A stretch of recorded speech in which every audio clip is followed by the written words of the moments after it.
México se realiza el segundo encuentro internacional de consultores políticos en un momento quizás muy oportuno, ya que en varios países de nuestra región los preparativos para las elecciones presidenciales en el 2018 ya comenzaron.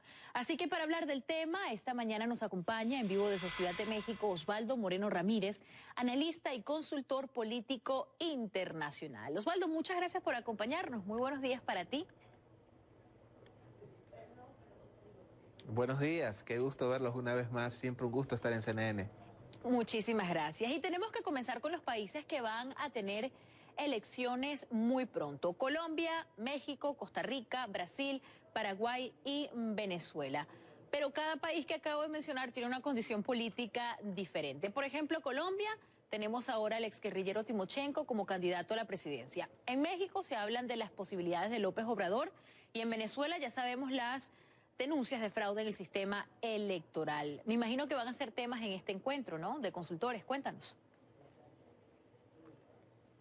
¿Cómo no? Bueno, este encuentro se realiza en la Ciudad de México, en la Biblioteca de la Presidencia de la República. Contamos con colegas de prácticamente toda Latinoamérica, desde México a la Argentina y de España también, del mundo hispano, donde se van a hablar precisamente estos temas en función de la experiencia y la lectura que tiene cada colega, ¿no? Y también hablar un poco de la profesionalización de nuestro oficio, valga la redundancia, ¿no? De la comunicación política, los consultores políticos. Y tenemos colegas de Perú como Dimas Concha, de Venezuela como Pedro Pedrosa y así varios colegas de varios países de Latinoamérica.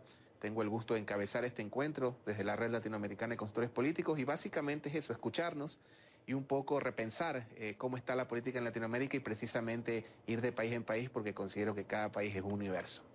Vivimos una época diferente que si la comparamos con elecciones presidenciales hace 20 años, prácticamente ya no se asimila a nada. ¿Cómo ves tú precisamente como consultor la digitalización de los partidos políticos? ¿Cómo no? A mí, si me permites, me parece que estamos cometiendo un error desde lo conceptual o desde la lectura, ¿no? Prácticamente la mayoría de los medios de comunicación, los políticos, inclusive los analistas, cometemos el error de encerrarnos en esta burbuja de la opinión pública, ¿no? No siempre lo que nosotros los analistas, lo que ustedes los periodistas ponen en sus titulares, en sus tapas de periódicos, es precisamente lo que María, José, Pedro hablan en su mesa, en su casa. Y el tema de la digitalización, básicamente, desde mi punto de vista, inclusive he sufrido un autocastigo. Yo hace 10 años escribía sobre un tema, ahora pienso totalmente distinto porque evoluciona la comunicación.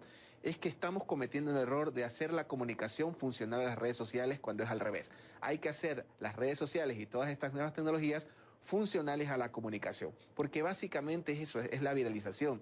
Es un debate o un combate entre el estado de opinión, digamos, que se hablaba mucho en Ecuador del tema, el cual yo reivindico porque usted sabe quién gerencia un medio, dónde está el medio de comunicación, quién habla, versus el de viralización, que es un medio que no puedes regular, que no puedes contener. Yo le comento desde lo personal, recibimos 90 mensajes al día de WhatsApp, de los cuales 89 son falsos. Entonces, en ese contexto, creo yo que estamos cometiendo el error de volver, insisto, la comunicación funcional a las redes sociales cuando tienen que ser las redes sociales, que sí, son herramientas extraordinarias, cómo no, pero son solo eso, son una herramienta más o un canal más de comunicación para finalmente difundir lo más importante que es el mensaje, no el medio. Pero dejando entonces a un lado si existen o no noticias falsas en las redes sociales, cuando un político, un presidente, usa pues la política como medio de expresión, tenemos que hablar, por ejemplo, del caso de Donald Trump, sobre todo después de que hayan cancelado su cuenta por 11 minutos en Twitter. ¿Qué le parece este punto de vista? Que se hable de políticas públicas, de anuncios, de que se sea tan controversial en 140 caracteres? Cuando ya no estamos hablando de noticias falsas, sino el anuncio de un mandatario. Perdón. Bueno, hay personajes y personajes, ¿no? Fíjate que acá en Ecuador, bueno, allá en Ecuador, estoy ahora en México, que es mi país, Ecuador. En Ecuador, por ejemplo, la cuenta de Facebook de Rafael Correa también sufrió una sanción. Los políticos han terminado, o la sociedad finalmente ha terminado utilizando este canal. Y definitivamente no es lo mismo un presidente como Obama o como Clinton en su momento versus Trump, que prácticamente es precisamente ese fenómeno que es lo que tenemos que analizar. Ese nuevo tipo de liderazgos. Trump no es, digamos, el tipo de estadista o de presidente a los cuales han estado habituados los norteamericanos. Lo mismo ha pasado en varios países de Latinoamérica. Y básicamente, finalmente, esta red social o este canal de comunicación como en cualquier medio o como cualquier forma, termina siendo el reflejo de quién es el emisor. En este caso, bueno, creo que Donald Trump es un personaje bastante curioso y sería parte, digamos, digamos, parte de la retórica o parte de su comportamiento habitual.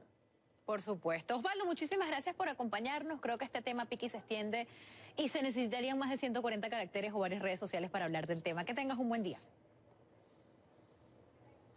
Gracias, un gran abrazo desde México. Hasta luego. Con esto hacemos una pausa y regresamos con más.